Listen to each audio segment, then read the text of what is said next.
Before Egypt, before Babylon, before the first city carved its mark upon the earth, there was Zuraan, a kingdom of light, born from fire and destined to vanish into silence. They called themselves the children of the flame, the chosen of the stars. Their cities were built where the desert kissed the sea, where winds carried both the scent of salt and the echo of prayer.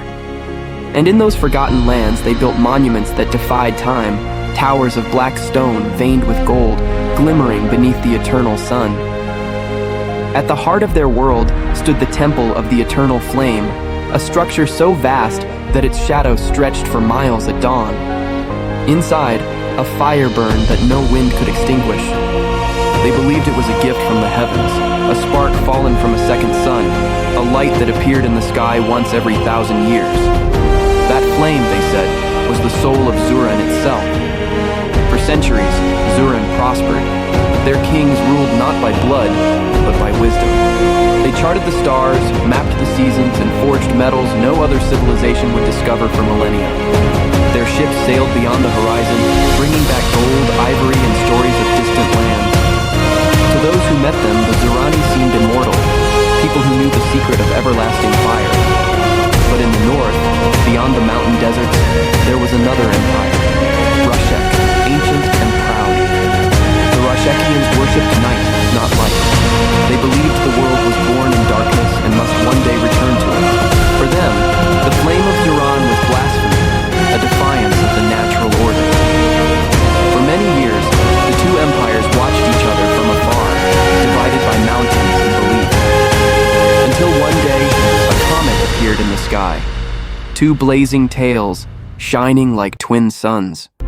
The priests of Zuraan called it the return of the light, a sign that their god had chosen them to rule all beneath the heavens. The priests of Rashek called it the eye of night, a warning that the false light would soon be swallowed by shadow. Within months, both empires raised their armies, and so began the War of the Twin Suns, the war that would erase them both from history. For 40 years, the desert burned. Cities turned to ash, rivers dried into dust. Zuraan's armies marched beneath banners of gold and flame, their armor glimmering like the dawn. Rashek's warriors came draped in black, their eyes painted with soot, carrying blades forged in silence. At first, Zuraan triumphed. Their king, Aram-Zur, was said to wield a weapon born of the eternal flame, a sword that glowed with the light of the stars. It cut through steel and stone alike, but every victory came with a price. The more the king used the blade, the weaker he grew. His priests warned him, the flame that gives power also consumes. Still, Aram refused to stop. He believed the light must never yield to the dark. He believed that if Zuraan fell, the world itself would be plunged into eternal night. And then came the seventh battle of Kar, the final standing. Two armies met on a plain of endless sand, where even the wind had forgotten to blow.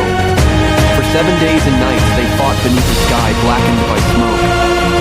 When the dawn of the 8th day came, neither sun rose. No one knows what happened on that battlefield. Some say Aram unleashed the power of the eternal flame, tearing the heavens open. Others say the priests of Rashek called upon their god of night, swallowing the world in shadow. But when the storm cleared, both empires were gone. The plains of Kar had turned to glass, melted, fused, and lifeless. The rivers stopped flowing. The earth itself seemed wounded. And Zuraan vanished. For centuries the land lay silent. Only the wind moved, whispering over the black glass that had once been cities. Travelers who crossed the desert told stories of strange lights beneath the sand, blue and gold flickers that moved like breath. But no one believed them. Until, thousands of years later, a group of explorers stumbled upon the ruins of something vast. Beneath layers of stone and ash, they found streets carved in patterns too precise for chance. At the city's center stood a dome, half buried but intact. Inside, on the wall, an inscription was carved in a language no one could read, except for one phrase that had survived the erosion of time. When the light burns too bright, even the stars must close their eyes. The archaeologists called the site the City of Glass, but the locals had another name for it, Zuraan. As excavations began, strange things started to happen. Tools broke without reason. Compass needles spun wildly. At night, flickers of blue fire would appear above the sand. The workers refused to go near the ruins after sunset, claiming they heard voices beneath the ground, whispers in a tongue older than man. The lead archaeologist, Dr. Amelia Roth, dismissed the rumors at first. But one evening, while studying an artifact shaped like a metallic sphere, she felt it grow warm in her hands. Moments later, the ground beneath her trembled. When the dust cleared, part of the dig site had collapsed, revealing a stairway leading deep below. Amelia descended with a small team and was never seen again. When rescuers arrived, they found her journal lying beside the stairway. The last line she wrote read, "The flame is alive. It watches from below." After that, all excavations were abandoned. The government sealed the area, declaring it unstable.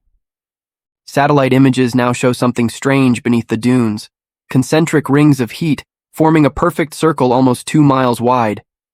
Scientists cannot explain it. Some say it's an ancient reactor, a source of endless energy that still burns beneath the earth. Others whisper that it's a tomb, a prison for something that should never wake. Even today, the sands of Zuraan are warm to the touch. At night, travelers still see faint glows rising from the ground, pulsing like a heartbeat. No one stays long. Historians dismiss Zuraan as legend, a story woven by merchants and mystics.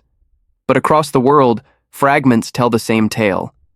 In the carvings of Egypt, in the temples of India, in the ruins of the Andes, the symbol of 2 suns appears again and again, always the same design, always half erased.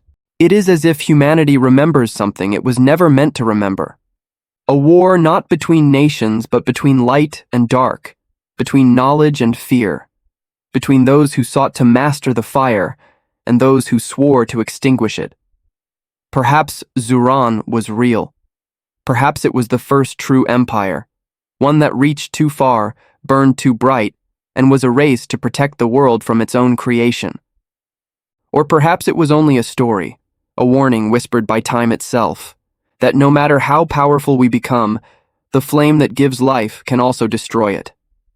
When the desert winds blow across the black plains, they carry with them a faint sound, a hum, like the breath of a sleeping giant.